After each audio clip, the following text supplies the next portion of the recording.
Discuss करेंगे class 9 is matter around pure का NCERT examiner का सॉल्यूशन। चलिए स्टार्ट करते हैं 18 नंबर क्वेश्चन से। Classify the following as physical और केमिकल प्रॉपर्टीज। मतलब ये कि ए नंबर जो है यहाँ पे देखा है दिया है the composition of a sample of steel, जिसमें कि 98% जो है आयरन है, 1.5% कार्बन प्रेजेंट है एंड 0.5% अदर एलिमेंट्स प्रेजेंट है। तो ये एक्चुअली में जब आपने आयरन मिलाया उसमें कार्बन मिलाया और कुछ अदर एलिमेंट्स उसमें मिलाया, तब ये फॉर्म हो गया अलॉयज। दैट मीन्स ये स्टील फॉर्म हो गया। तो कहना चाह रहा है कि ये जो इससे जो ये स्टील बना है, ये जो चेंजिंग हुआ है वो केमिकल चेंजिंग में आएगा कि फिजिकल चेंजिंग में आएगा, ये पूछा है। तो आपको मैं बता दूं ये फिजिकल चेंजिंग में आएगा, क्योंकि आप ये एक्चुअली में जो कंबाइन तो हुआ है, मान लें आयरन में कार्बन आपने मिक्स किया, ये स्टील बन गया, लेकिन ये स्टील बना ये आयरन जो है कार्बन कंबाइंड हुआ है, ना कि केमिकली कंबाइंड हुआ है। इसलिए हम कहेंगे कि ये चेंजिंग कोई न्यू चेंजिंग नहीं है। एक्चुअली में कोई न्यू चेंजिंग नहीं है, तो ये फिजिकल चेंज में आएगा। दूसरा तरीका यहाँ पे देख सकते हो, दूसरा zinc dissolve in hydrochloric acid with evolution of hydrogen gas. यहाँ पे जिंक जो है हाइड्रोक्लोरिक एसिड के साथ अगर ये रिएक्ट करता है तो ZnCl2 बन जाता है और उसमें हाइड्रोजन गैस रिलीज होता है। तो दैट मीन्स आपने देखा ये मिक्सड हुआ है, तो ये केमिकली कंबाइंड हो गया, जिसके कारण यहाँ पे हाइड्रोजन गैस मतलब ये न्यू सब्सटेंस का फॉर्मेशन हो गया यहाँ पे। मतलब न्यू सब्सटेंस जैसे कि zinc chloride and hydrogen gas, इस दोनों के कंपेरिजन में तो न्यू सब्सटेंस है, इसलिए इसको कहेंगे केमिकल चेंजेज में आएगा। अब देखो C number, metallic sodium is soft enough to be cut with a knife. मतलब कि मेटालिक सोडियम जो है वो नाइफ से भी काटा जा सकता है। तो एक्चुअली में नाइफ से काटने के बाद ये सोडियम ही तो बनेगा ना, ऐसा नहीं है कि नाइफ से सोडियम को काटोगे तो वो एल्युमिनियम बन जाएगा, ऐसा कुछ नहीं है। तो दैट मीन्स यहाँ पे न्यू सब्सटेंस का फॉर्मेशन नहीं हो रहा है, कोई भी न्यू सब्सटेंस यहाँ फॉर्म नहीं हो रहा है, मतलब ये भी फिजिकल चेंज में आएगा। तो सी नंबर भी फिजिकल चेंज में आएगा। अब डी देखो, यहाँ पे कहा है most metal oxides form alkalis on interacting with water. मतलब कि मेटल का ऑक्साइड जैसे देख लो कि सोडियम का ऑक्साइड चाहे मैग्नीशियम का ऑक्साइड, ये सारे जो है अल्कलीज हैं। दैट मीन्स ये चीज़ें हैं, आपने समझा। तो ये अल्कलीज जो है ये वाटर से अट्रैक्ट करता है कुछ, तो जाहिर से बात है कि यहाँ पे अगर Na2O या फिर मैग्नीशियम ऑक्साइड जो है ये अल्कलीज है, तो ये वाटर से अट्रैक्ट करेगा, मतलब कि वाटर से रिएक्ट करेगा। तो जाहिर है कि ये मैग्नीशियम हाइड्रोक्साइड बनाएगा और वहाँ से यहाँ पे हाइड्रोजन गैस रिलीज होगा। तो यहाँ पे भी देख सकते हैं न्यू सब्सटेंसेस का फॉर्मेशन हो रहा है, तो यहाँ पे भी कहेंगे कि ये केमिकल चेंजेज में आएगा, डी नंबर भी। तो इस तरीके से फिजिकल प्रॉपर्टीज़ में आएगा ए और सी ऑप्शन, केमिकल प्रॉपर्टीज़ में आएगा बी और डी ऑप्शन। नेक्स्ट क्वेश्चन पे चलते हैं। नेक्स्ट क्वेश्चन देखो, कहा है the teacher instructed 3 students ABC। यहाँ पे ABC 3 स्टूडेंट्स है रेस्पेक्टिवली टू प्रिपेयर 50% जो है सॉल्यूशन ऑफ सोडियम हाइड्रोक्साइड बनाना है। मतलब 50% जो है वो सोडियम हाइड्रोक्साइड का सॉल्यूशन बनाना चाहता है। तो आगे ये देखें 3 स्टूडेंट्स हैं A और B C। अब तीनों स्टूडेंट को बनाना है 50% जो है सोडियम हाइड्रोक्साइड का सॉल्यूशन। अब ए स्टूडेंट डिजॉल्व किया है 50 gram of sodium hydroxide in 100 millilitre water. मतलब ये जो स्टूडेंट है वो 50 ग्राम जो है NaOH लिया है और वो 100 मिलीलीटर जो है वाटर में वो डिजॉल्व किया है। अब देखो बी स्टूडेंट के बारे में क्या कहा है। बी स्टूडेंट के बारे में बोला है कि B dissolve 50 gram of sodium hydroxide in 100 gram of water, जबकि C dissolve 50 gram of sodium hydroxide in water to make 100 millilitre of its solution.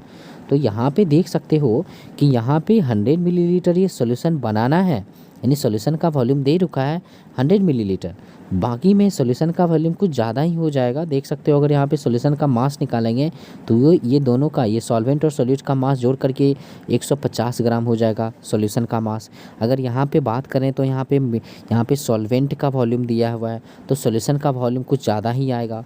तो इस तरीके से आप देख सकते हो कि यहाँ पे 100 मिलीलीटर जो है वॉल्यूम है और 50 ग्राम सोडियम हाइड्रोक्साइड है, तो मास बाय वॉल्यूम परसेंटेज से मास ऑफ सॉल्यूट यहाँ पे पुट हो जाएगा 50 ग्राम और नीचे 100 मिलीलीटर इंटू 100, जो कि 50% मास बाय वॉल्यूम से इस सी वाले जो स्टूडेंट है परफेक्ट 50% जो है वो सॉल्यूशन उसका बना है। इस तरीके से आप इसको देख सकते हैं। अब देखो 20 नंबर क्वेश्चन कहा है name the process associated with the following. जैसे कि ए नंबर में प्रोसेस बताना है। Dry ice is kept at a room temperature and at 1 atmospheric pressure.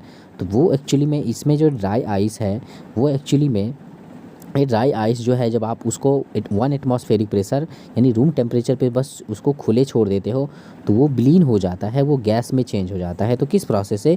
तो सब्लिमेशन प्रोसेस से। अब देखो बी नंबर में, a drop of ink placed on the surface of water contained in a glass spreads throughout the water, यानी कोई glass में उसमें water रखा हुआ है, ऊपर से आपने इंक डाल दिया तो इंक जो है पूरी तरह से इस वाटर में फैल जाता है, यहाँ पे मिक्स्ड हो जाता है। तो ये किसके कारण, तो डिफ्यूजन के कारण, क्योंकि डिफ्यूजन का डेफिनेशन है कि हाई कंसंट्रेशन से लो कंसंट्रेशन में पार्टिकल्स का मिक्सिंग होना, इंटर मिक्सिंग होना, तो वो चीज़ें डिफ्यूजन कहलाता है, इसीलिए डिफ्यूजन यहाँ पे होगा। C number, a potassium permanganate crystal is in beaker and water is poured into the beaker with stirring, मतलब यहाँ पे पोटासियम परमैंगनेट का फॉर्मूला था KMnO4 जो कि पर्पल कलर का होता है, इसको भी जो है वाटर के एक मतलब कोई मान लो कि यहाँ पे बीकर में वाटर रखा हुआ है, उसमें आपने KMnO4 का लिक्विड इसमें डाल दिया तो ये भी मिक्सड हो जाता है, पूरी तरह से थोरली मिक्सड हो जाता है, तो इसका भी रीज़न होगा high concentration to low concentration KMnO4 के पार्टिकल्स जो है वाटर के पार्टिकल से इंटर मिक्सिंग हो रहा है, तो यहाँ पे डिफ्यूजन कहेंगे या डिसोल्यूशन आप उसको बोल सकते हो।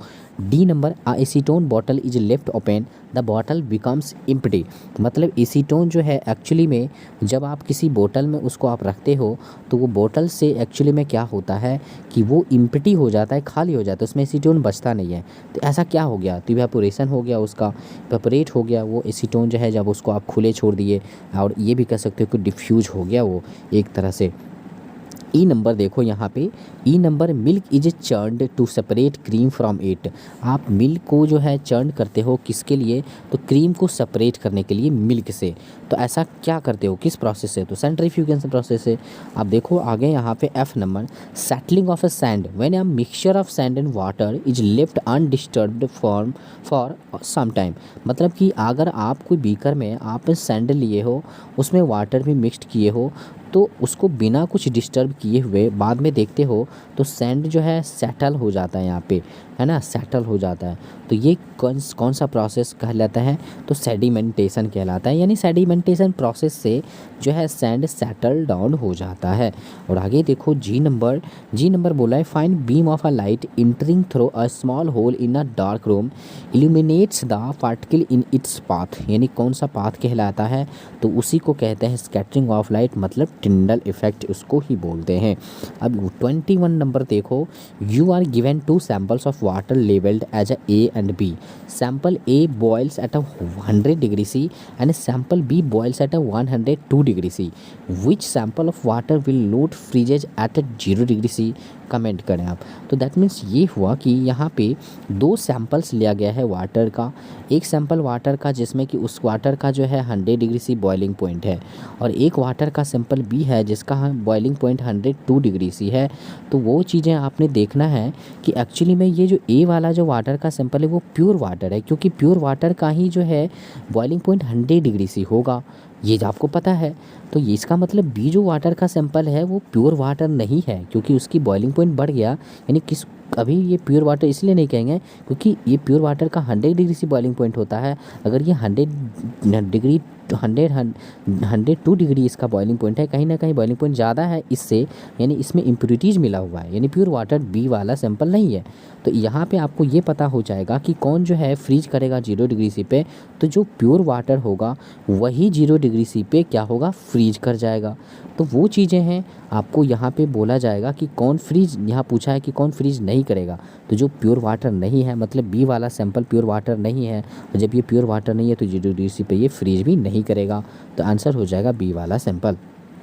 अब देखो यहाँ पे 22 नंबर क्वेश्चन कहा है, what are the favourable qualities given to gold when it is alloyed with a copper or a silver for the purpose of making ornaments। यहाँ पे आपको पहले ये पता होना चाहिए कि प्योर गोल्ड वेरी सॉफ्ट होता है, और इसमें क्या होता है कि इसलिए हम AU में क्या करते हैं कि कॉपर का या कुछ सिल्वर का 2 कैरेट में हम इसको मिलाते हैं, तो दैट मीन्स ये हुआ कि अलॉय कर देते हैं इस गोल्ड को, ताकि पहले वाला जो गोल्ड सॉफ्ट था अब ये हार्ड हो जाएगा, इसीलिए हम अलॉयज करते हैं ताकि हार्ड हो जाए और उसको हम ऑर्नामेंट्स बनाने में यूज कर सकते हैं। तो इस तरीके से आपने इसको देख करके, इसको रीड करके भी आप समझ सकते हो।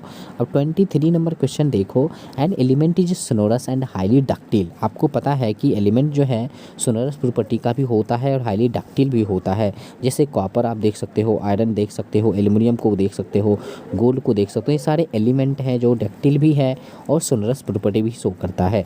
Under which categories would you classify this element, what other characteristic do you expect the element to possess. That means आपको ये बताना है कि कोई और कैरेक्टरिस्टिक है जिसमें कि हम एलिमेंट को बता सकते हैं।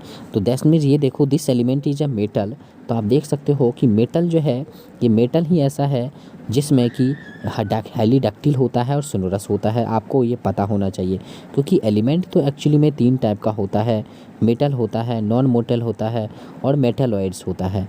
तो वो चीज़ें हैं, ये मेटल होगा क्योंकि मेटल की ही प्रॉपर्टी में ये आता है कि वो डक्टिल होता है और सोनोरस प्रॉपर्टी शो करता है। अदर कैरेक्टरिस्टिक में आ जाएगा आपका एलिमेंट का जो लस्ट्रस होता है मेटल, मैलिएबिलिटी शो करता है, heat and electrically good conductor होता है। इस तरीके से आप इसको आंसर कर सकते हैं। 24 नंबर क्वेश्चन देखो, गिव एग्जाम्पल यानी give an example each of for the mixture having the following characteristic, suggest a suitable method to separate the components of these mixtures. जैसे फर्स्ट नंबर मिक्सचर देखो कहा है, अब वोलाटाइल है एक mixture, एक जो है कंपोनेंट नॉन वोलाटाइल है। तो आपको पता है कि वोलाटाइल एक नॉन वोलाटाइल है।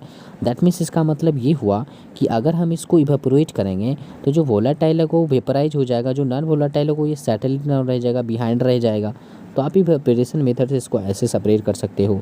दूसरा, इसको सब्लिमेशन प्रोसेस से भी ऐसा कर सकते हो क्योंकि जो वोलाटाइल है वो वेपोराइज हो जाएगा और जो नहीं नॉन वोलाटाइल है वो बचा रह जाएगा। इस तरीके से आप समझ सकते हो। बी नंबर देखो, 2 volatile components with a appreciable difference in a boiling points। मतलब कि 2 volatile components हैं, दोनों ही volatile है, यानी आपने समझा दोनों ही volatile ही है, यानी वेपर में दोनों चेंज होगा। तो लेकिन उसके बॉइलिंग पॉइंट में डिफरेंस है। मान लो इसका 56 डिग्री से बॉइलिंग पॉइंट है और इसका 100 डिग्री से बॉइलिंग पॉइंट है। तो पहले वेपोराइज कौन हो जाएगा, कौन वोलाटाइल है जा, मतलब इजीली वोलाटाइल हो जाएगा, यानी जल्दी वेपर में चेंज हो जाएगा 56 डिग्री सी वाला। फिर जो 100 डिग्री सी पे जाके टेम्परेचर पे तब जाके ये भी वेपोराइज हो जाएगा। मतलब दोनों वोलाटाइल है, मतलब दोनों पेपर में चेंज होने वाला सब्सटेंस है, लेकिन बॉइलिंग पॉइंट में डिफरेंस है। तो इसको डिस्टिलेशन प्रोसेस से सेपरेट कर सकते हैं। लास्ट देखो, सी इमिसिबल लिक्विड्स। इमिसिबल है यानी सेपरेटिंग फाइनल मेथड से। इमिसिबल है मतलब दोनों लिक्विड जो है अलग अलग लेयर बना रहा है। तो ये चीज़ें हैं, तो इसको सेपरेटिंग फाइनल मेथड से सेपरेट कर देंगे। डी नंबर देखो, one of the components changes directly from solid to gaseous state, तो उसको हम सब्लिमेशन से सेपरेट कर लेंगे। लास्ट देखो, 2 और more coloured constituents soluble in same solvent, यानी कोई सेम सॉल्वेंट है उसमें डिफरेंट कंपोनेंट्स यानी डिफरेंट कलर उसमें प्रेजेंट है, उसको अलग करना है तो क्रोमेटोग्राफी मेथड अप्लाई करके हम उसको सेपरेट कर सकते हैं। इस तरीके से आज के लिए इतना ही। Thank you so much video देखने के लिए।